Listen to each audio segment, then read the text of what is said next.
Welcome back to the Cloud Chambers at the Primordial 808. My name is vinco.zone. I'm your host tonight. I'm really happy to be back here on 90 Mil Radio.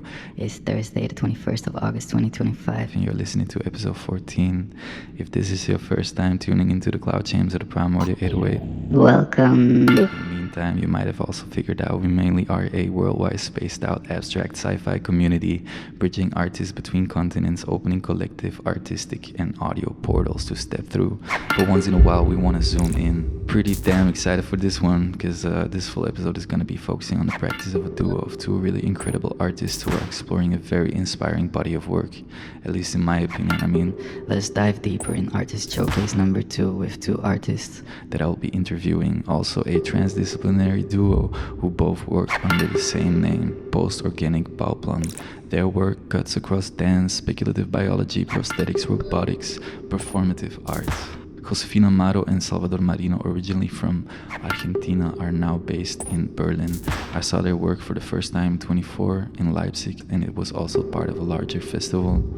I remember entering this dark basement under this giant brutalist dome architecture, entering a low-lit space, reflecting mostly dark red and blue hues on the industrial walls and tiles in the basement. There was an eerie bass frequency resonating throughout the space with a few performers situated on the floor. My first impression was that they were having a very ambiguous symbiotic relationship with a tentacle-like looking robotic device attached to their bodies.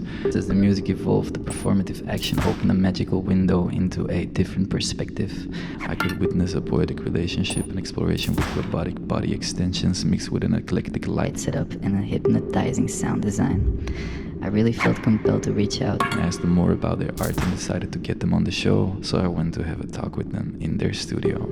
For this episode, I just want to thank Post-Organic Bauplan for their amazing body of work and for the time having invested in participating to the Cloud Chambers of the Primordial 808. 90 Mil Radio. You are listening to the Cloud Chambers of the Primordial 808. Let's kick in this episode with a banger sound recording from one of their own performances. It's titled Lamb and BUNGALOVV. This sound was made for a video performance ANNEX in collaboration with Vesper.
First of all, thank you for inviting us.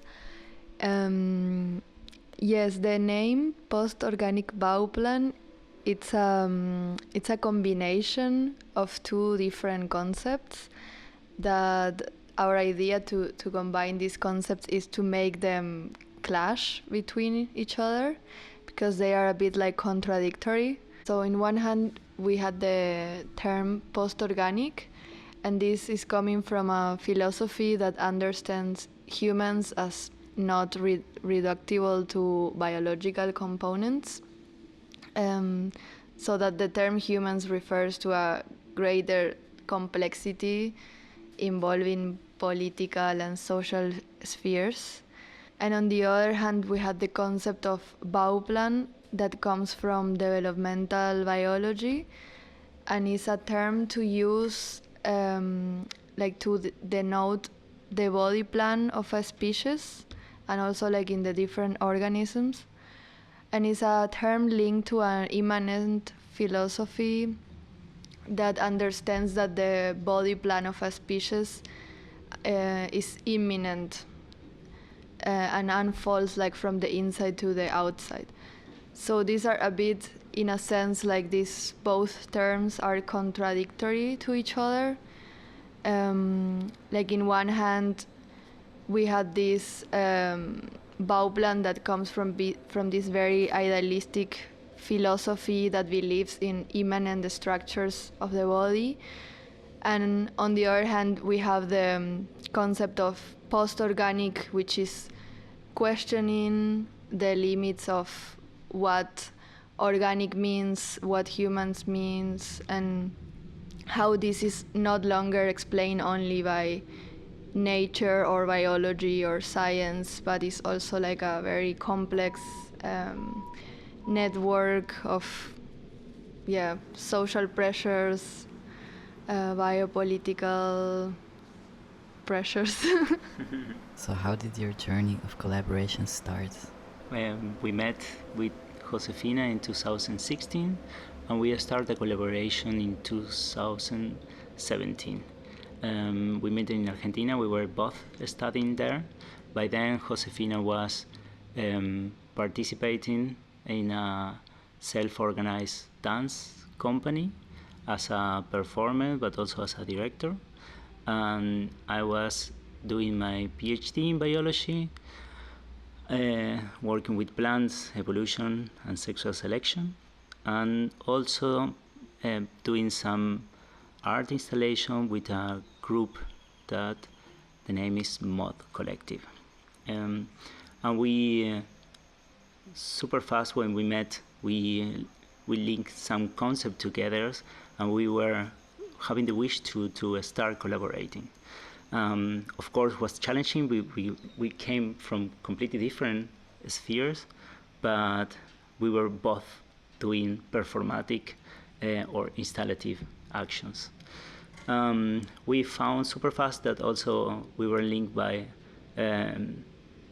concepts of biopolitic, and we started thinking, okay, what we can do to modify the body in an effective way when we are performing. And yeah, Josefina, I remember, say a sentence like, was something like, every time that I'm performing, I have to build up a new body. And this was triggering a lot. We came with the decision to develop robots that we found that it could be an effective way to change the corporality.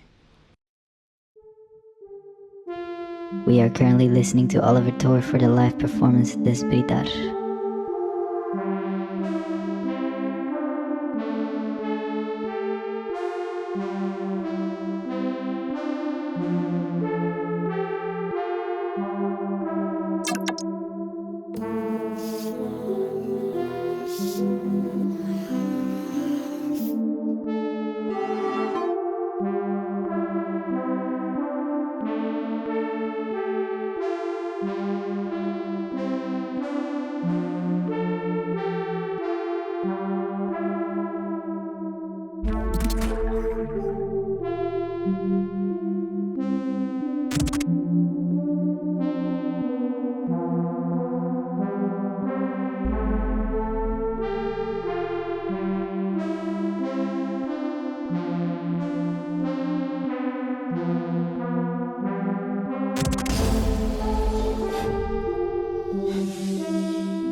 How do your personal backgrounds inform the artistic language of your duo?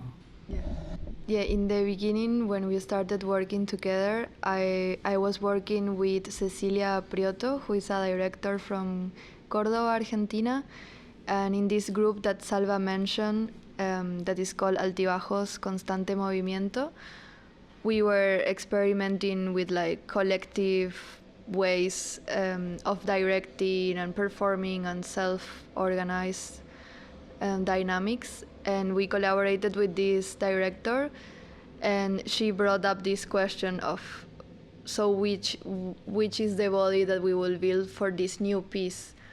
And so that was this that I was sharing with Salva, and that somehow was one of the first questions that make us curious about finding this, how to break the limit of the body, to implant a question of how and who is defining what is normal and what is not in relation to our bodies, and how are the biopolitical pressures like playing a big role in this, and also science, and like criticizing a bit this idea of how science defines the body, and again like putting what's normal next to natural, and like somehow like naturalizing a lot of violence. So then we came with the idea of, okay, the prosthetics are a device that really shows this leak in the system somehow. Because it makes like evident this lie about what is a normal body, what's organic, what's natural. Like makes it super evident. So that was our starting point also to start building the robots. It was weird for me entering the world of performance. I'm in 2017 as well, a work that I did with Mod Collective. It got selected as a performance, but actually it was a organism built with computer that we found in the street. For me, it was impressive that this organism was selected in a Argentinian Biennale of performance, and then this opened a channel in my imagination. When I met Josefina, of course, this changed a lot, and she was in the process involving me more, to understand how my body can participate. And besides of this, also I was doing music, mostly noise, and I was performing with my body. But of course, after starting the project with Josefina, I started to dig deeper. And I think by then, in the beginning, we were kind of doing everything by our own, and also doing everything together. Yeah, I think when we started collaborating, we also started like merging our universes and backgrounds. And a term that we use a lot in post-organic is parasitism. And I think like we started somehow like parasiting each other's knowledge. And like Salva, as he mentioned, like he studied biology, and I also have like a deep love for insects and like creatures. So this is also something that we will like nerd out a lot together, like research in how some insects are moving, for example, or like the morphologies of the bodies of some species. To think, for example, for the concept or the design of the robots. And we were also taking a lot of inspiration from Salva's thesis, and also from like the sexual selection theory to design the robots. So like the weapons that are described in this theory, how different species develop weapons to like attack each other and be the ones that can procreate. But also then in the dance universe, like I really wanted us to perform and to involve our bodies in our work. Then we also work with other performers at some point. Like we are also open to work with other performers in the pieces as well. But for us, it's also very important that we involve our bodies and that we experiment this process of like co-evolution with the machines, because it changed so much since we first started. Like the very first prototype that we did was not even we couldn't even attach it to our body yet. And then the program was evolving as we were trying things out with the body. So I think it was more like starting to learn from each other. I learned a bit also about motors and things like that, and I think this is really nurturing anyways for my dance practice as well. Like now I'm working a lot with contact microphones and noise as well in other projects, and I think this is also like because during our development I got to learn a bit also about Arduino and like so I think it's very long exchange.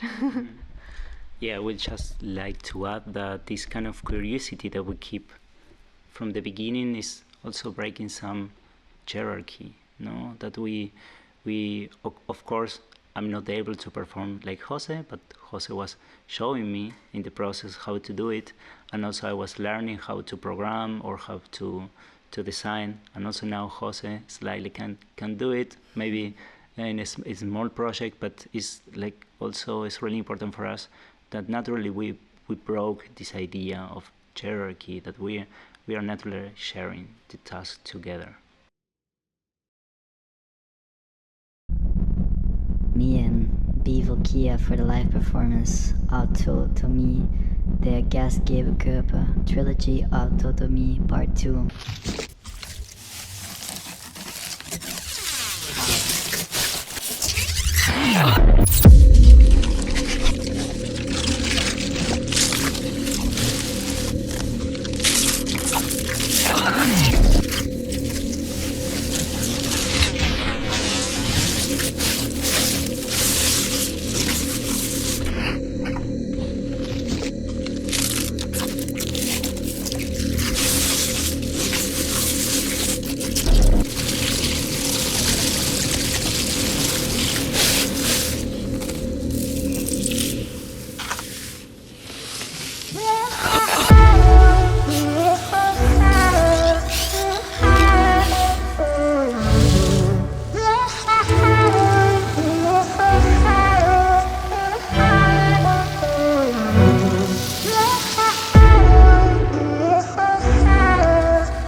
Do you feel you are creating a new kind of anatomy or a new kind of poetics?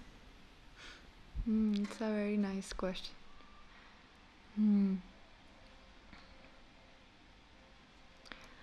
I think we are interested in questioning like the relationship that we have with machines and how this is somatically affecting also us as a species. Yeah, and I don't know, to experiment. I think we are not interested in like defining a new anatomy or a cyborg narrative or something like that. I think we are more interested in glitching and hacking and like opening wounds. Yeah. Yeah, definitely I will agree on that. We are not interested in create a new anatomy. It's nothing to fix another morphology, more than open questions and open question, I would say. From the concept of post-organic bauplan, also the prostheses are made to coextend with us and place them in different parts of the body. So it's really based in desire. Different person can have different desire to experiment with different area of the body. So when we are working with our bodies or with other person, we are always also open this question: which part of the body you would like to extend, or co-extend with them. And it's the same question for us. No, you're creating a link with the robots. It's amazing how plastic the brain is, because after a few connection with them, you start missing them. It's unbelievable. I remember one performer that was working in one production that we did in Leipzig. After we finished, he said to Jose that he time to time wake up and he still miss the connection with the robots. There is a lot of that. It's crazy how this connection builds so fast. I'm curious. I'm also super happy that it's really effective, because we are performing and we cannot, when we are co-extending with these prosthetic elements, we cannot walk in the same way. We cannot go to the supermarket. We cannot go in the plane, or we cannot take a bus in the same way that we are doing with our normal or standardized corporality. So do you make these prostheses for individuals in specific? No, the idea is to, from the beginning, this is a really good question, because it's one of the most challenging part in the design. One part is the robot and the second part is the attachment, and we want to create an attachment for different corporalities, different persons, and different position, different part of the body. So it must be able to connect in a kind of stable way the both corporality, the corporality of the robot and the human corporality. And now we are developing a new attachment that is based in vacuum chambers. Basically, the robot that we are doing right now in our evolution of robotic devices, we are trying to go in a direction to make them to recognize the temperature of the skin, and then when they are close enough, they start to generate in vacuum to attach themselves by themselves to the human body. And this is working really well in the research that we are doing, but it's challenging because also this vacuum should be able to grab different parts of the body. We started this research with Josefina in Cyprus in one maker space in a residency we did. We didn't expect such a good result in few months that we spent there, because with small vacuum chambers and vacuum system you can hold a few kilograms, and then with 2 of them, 3 of them, you can hold the whole robot. No, I just want to say that we are also aware that even though the concept is not in this capitalistic mindset, I mean, we are still, just by using this technology is, how to say, just want to say that we are aware anyways that, for example, the batteries we are using are from lithium, and lithium is being, excavated in Latin America, and so that we are also aware of this contradiction. We don't want to romanticize technology, but so we are also working with this contradiction and thinking how can we improve this? I mean, not just us, but also as a society, how do we deal with this now that everything is going more and more and more in that direction? So yeah, in that sense, we are we build a emotional link also with the prosthesis, but we are also trying to not only take that as granted, but also to question this, how, yeah, we are asking ourselves what is the best way to criticize technology, using or avoiding it. There is not good technology or bad technology, are humans creating technology, and there is bad use, and good use is technology is nothing neutral like science isn't. So taking as a tool the technology, we are using also to criticize which kind of future we want, in which way we want to create link with technology, which is our body without, what is the body with.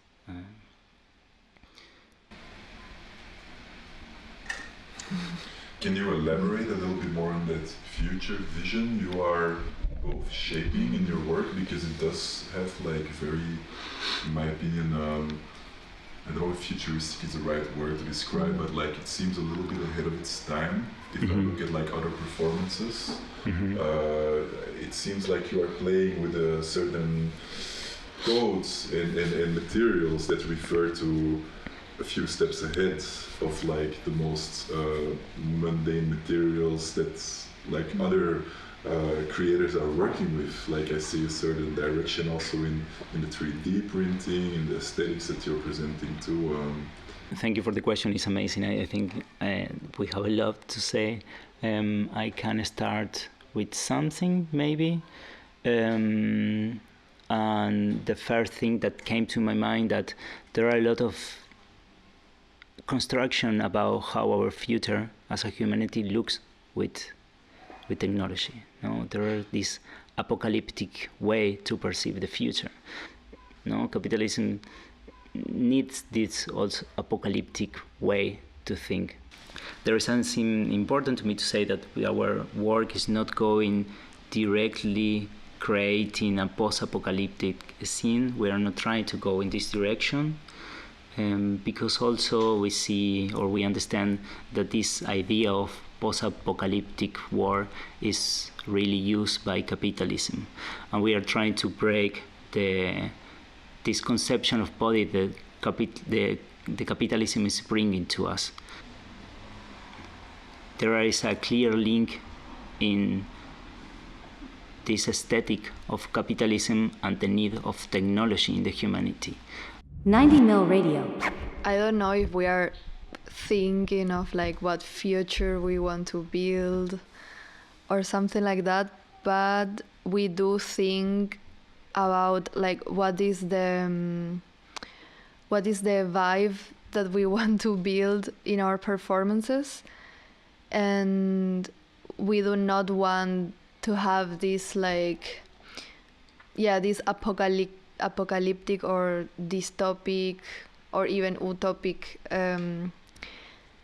way of relating with the prosthesis, or like showing technology as, I don't know, the future savior, or the distractor.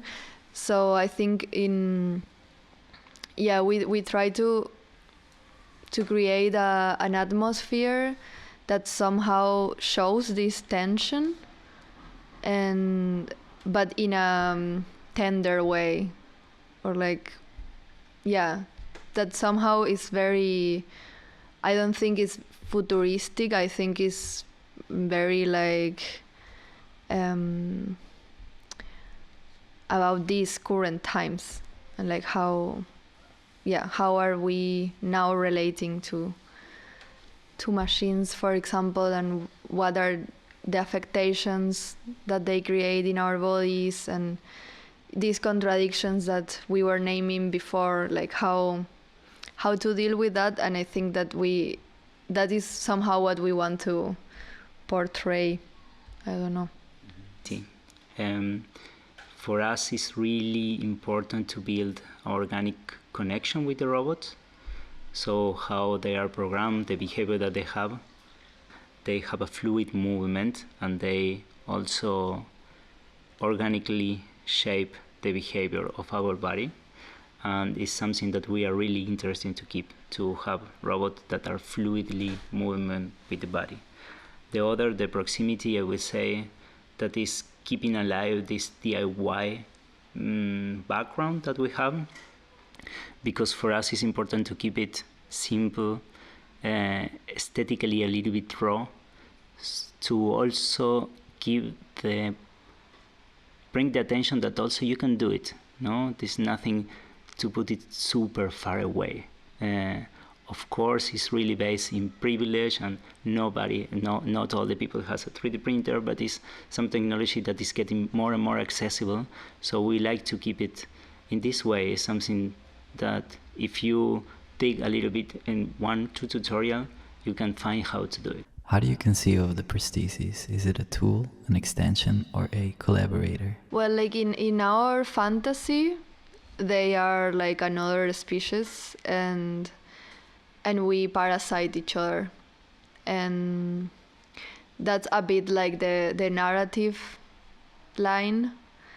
But then, of course, like they are not a living creature. They are programmed by us, and so that's why we try to build this, for example, the software in this way that even if we were the ones making it, when we are performing with them, we cannot predict what they will do or like how. I mean, somehow you know their character, but still there are a lot of space for surprises. Yeah, we don't see them as a tool that we use, but like 2 years ago, we were in a residency in a theater in Mosag, and there we were researching with 2 friends and with the neighbors of Mosag. And I remember one lady, she brought up this question that well, maybe there are tools, but we don't know yet like what for or what they or for which kind of architecture or environment they can be useful. And I think this was also very rich for us to think like, yeah, like there are maybe other conceptions that we still haven't explored. How can we also like speculate more with this? We even got asked by people if they could use them as sexual toys, for example. So I think, yeah, maybe they are useful for something, but we still haven't explored much that direction. Yeah, I believe that they are usable for something. We don't like to talk about use, or we don't want to close the imagination of the people. Could be anything, and we like also to play in a scene that they can imagine. There are people that saying that they are horrible. There are people that say that they are beautiful, or that our performance is super sexual as well. But there are some elements that we want to bring. There are a lot of care in the performance. It's nothing against link with the apocalyptic wave of destruction of humanity by robots. It's not there. It's more in caring. Also, bringing again the concept of parasitism that Josefina was talking about. I don't know exactly how as a biologist can understand this, something between symbiosis, parasitism, but there are something sure that our bodies are connected. They evolve together. As we evolve with technology, that is a fact. Nobody can deny it. So in the same way, we are co-evolving with these elements. It's interesting how it's changing our perception of the space, of the room, of the theater, of the supermarket, or whatever. Yeah, this is super important that is visible in our performance, that there is care. There are 2 organisms that they know how to connect, but also they know how to live in the team. How do you approach the technical process of creating your prosthetic devices from scratch? For the design of the prosthesis element, we start from the concept. The conceptual part is the guide that we use. We start brainstorming together and thinking how to make it more organic, how to develop the behavior. From the concept, I'm mostly taking care of the design part and the ensemble. I developed also a little bit of the program, but also we got support from other institutions to go further in the behavior of the robots. But basically, I'm not drawing. I'm just jumping in the 3D program and start by zero, implementing the concept that we were discussing. And of course, printing, failing, in this process is, and then is trying in the body that it changed everything. And we like to keep the errors. It's something that we're really interested in. We have a lot of failures, and we like to have this little archaeology of these devices that were not, how to say, we like to keep the track of the evolution of the things that we are doing. So we keep the old robots with the old programs as they are, and we are trying to co-evolve with them, design the new ones, develop further the program, develop further the design, improve some connections, upgrade the motors, and so on. And at the end, we would like to have all of them together, like a little archaeology of our process of co-evolution. How did you select your interface? Everything is Arduino based, and now lately we start to work with a company that is more specialized in robotic, but the program is still Arduino, C++, and it's just the board that is from other company that also you can just replace it for a normal Arduino. Where do you locate the political dimension of your practice, or in your practice?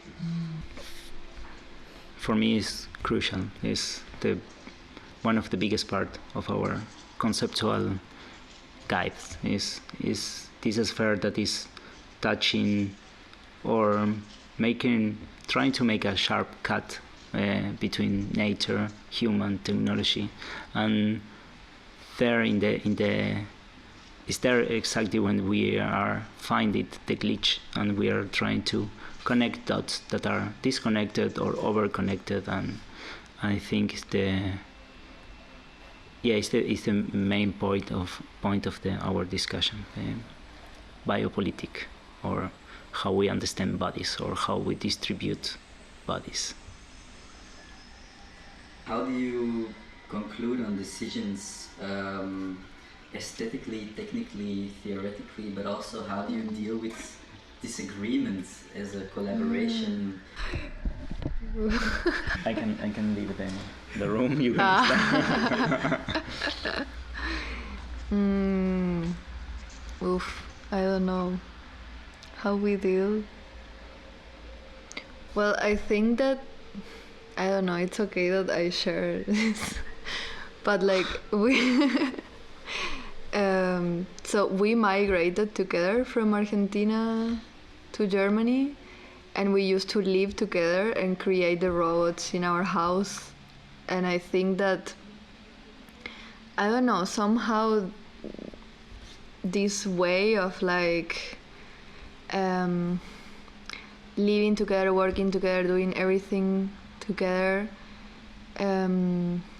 it's like a constant conversation. So we are like, I think all the time, I mean, we don't live together anymore, but like we are still anyways like all the time talking, brainstorming, like everything gets mixed, like the things from the projects, and then we maybe talk out playing football on Sunday, and like everything is just like, and yeah, I don't know then how I don't think we have like a protocol or like some kind of a structure. It's always changing also according to our capabilities of the moment. Like sometimes we try to meet like very often or have like conversations where we will like only discuss out how we're feeling with the project. What do we want? How do we want to continue this? Because it's also very hard to develop this, like only the two of us as independent artists.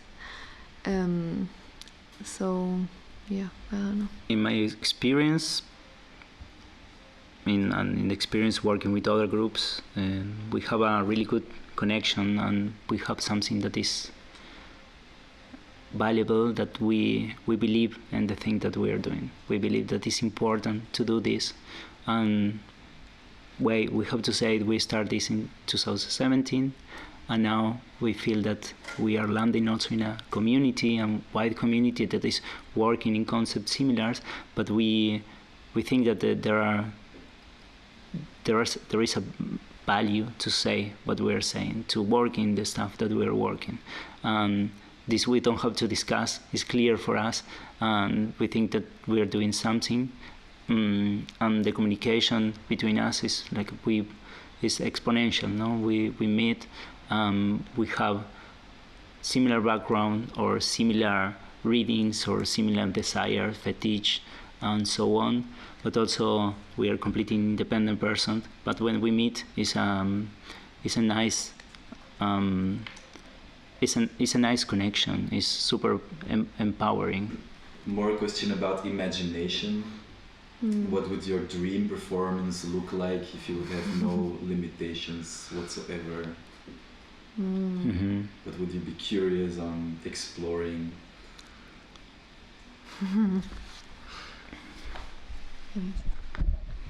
Well, I'm thinking of the next performance that we want to do next year, which is building up a bit from last year's work in progress that we show at the festival Euroscene in Leipzig, and with the robot with the vacuum chambers. And so this is like our latest prototype, and so it's still like very new for us, and this is super exciting. And I think my dream performance right now, also because I'm like at the moment writing applications and stuff for this project, is this one, like to have the possibility of making it happen with more performers, and also something that we want to do since long time and that we couldn't until now, but that we will try to do again for this piece, is to also build like more like a system that looks more alive with the cables and the scenography, and somehow like integrate a bit more. And I think also like stepping a bit out of more like a cyborg narrative that we had in the previous pieces, and going more into something more raw, naked bodies, and something like that. Can you remember the question again? Of course. Because what would your dream performance or exhibition look like if you were to have no limitations whatsoever, just imagination? it's a super interesting question. It's triggering me a lot. I think I don't know, and I like also the answer that I don't know, to also keep alive some curiosity. I don't want to define something in the future. I want to continue exploring what happened. I think the next step that Josefina was talking about, that implement some big vacuum chambers that are coming from the ceiling and sucking the skin of the performers, is something that is amazing for me. I would love to develop this. I'm just dreaming with the idea. But then I'm also curious how the environment is evolving to also release on or change or mutate or just challenge it. No, this is really important for me. And because they are really based in our fantasy, we have also the plan or the desire to leave them for free in GitHub or in other platform, free platform, not just the software, also the hardware. So I believe, or I hope that some people can take it and modify parts, upgrade, change some part of the behavior, the software. And I would love to see an evolution independent of our desire, no? Because us as a group, as a two-person also is limited, no? It's finite, but I believe that the community can expand this desire. Everything is based in Arduino. Arduino also opened the possibility to create the first 3D printer, or was linked the evolution, and the 3D printer also is you can just print the designs, and then everything is really based in community. So we believe that the next step for us is leave everything for free in GitHub or other platform. Cool. Then I have a final question. So, can our listeners support your work? Is it through coming to your shows? I see also on your website you do workshops. Maybe there's something you want to share about how our community can also involve with your art. Yeah, as an independent research group or independent artist group, we are welcome to do performance in different venues. If the people can reach us out in Instagram or in our mail. We're also always, for us, it's a pleasure to give the workshop that we have, to show more also the guts of our work. But besides this, if somebody wants to donate, we have a PayPal, we have merch that people can support also buying our merch. Sponsoring, for example, if some company is interested to support, is always welcome and pretty supportive. thank you for listening. We have made it to the ending of episode 14 of the Cloud Chambers of the Primordial 808. This was an interview, an artist showcase of two amazing artists forming the duo Post-Organic Bauplan. Their work is incredible. I want to thank them from the bottom of my heart for passing by the Cloud Chambers and joining me on this deep adventure. I'm so grateful that you were also on board listening. Yeah, in 4 weeks we will give the console to EXO the Alchemist Caribbean Cloud Chamber episode 15. Yeah, that's what's up. Stay cloudy.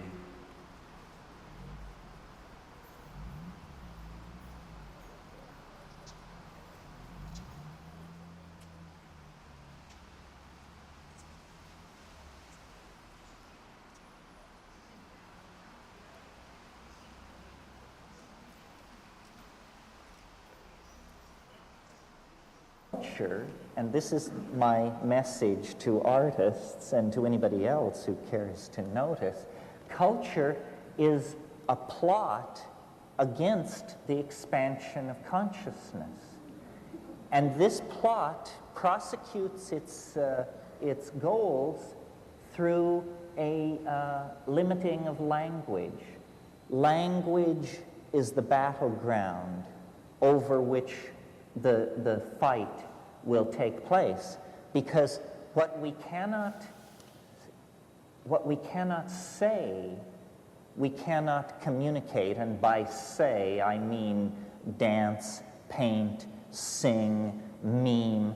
What we cannot say, we cannot communicate. We can conceive of things that we cannot communicate. And I think every one of us here has done that. And that's a thrilling thing. That is the deep homework, the psychedelic inner astronaut sees things which no human being has ever seen before, and no human being will ever see again. But in fact, this has no meaning unless it is possible to carry it back into the collectivity. And what motivates me to talk to groups like this is the belief that we do not have centuries of gently unfolding time ahead of us in which to gently tease apart the threads of the human endeavor and create a bright new world. That's not our circumstance. This is a fire in a madhouse. And to get a hold on the situation, I think we are going to have to force the issue. Well, one way of forcing the issue, or a chemical definition of forcing the issue when you're talking about a chemical reaction, is catalysis. We want to catalyze consciousness. We want to move it faster toward its goals, whatever those goals are. Well, I believe that to the present moment, language, again in the broadest sense, speech, dance, musical composition, language has just been allowed to grow like topsy. It's been a kind of every man for himself situation. Now, what we really need, as we see ourselves moving from one species among tens of thousands of species on this planet, over the past 10,000 years, we have redefined ourselves. And now, like it or not, we are the custodians of the destiny of this planet. Our decisions affect every life form on the planet. And yet, we are still communicating with each other with the extremely precise medium of small mouth noises mediated by ignorance and hate. This doesn't seem like the way to do business as we approach the third millennium. So what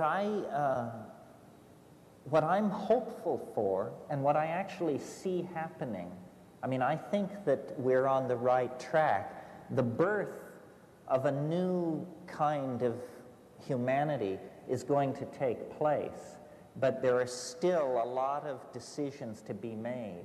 How violent shall this birth be? What toll shall it take upon our mother, the earth?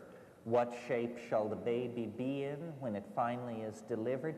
These are the decisions that artists can mediate and control. Most people are afraid of the unconscious. This is why you can have a psychedelic compound like DMT, which is very much like ordinary brain chemistry, appears completely physiologically harmless, only lasts 10 minutes, extremely powerful, and generally in this society you have no takers. This is because there has been a failure of moral courage, and the failure of moral courage is perhaps most evident in our own community, the community of the artists. In a way, it's the poets that have failed us, because they have not provided a song or sung a vision that we could all move in concert to. So now we are in the absurd position of being able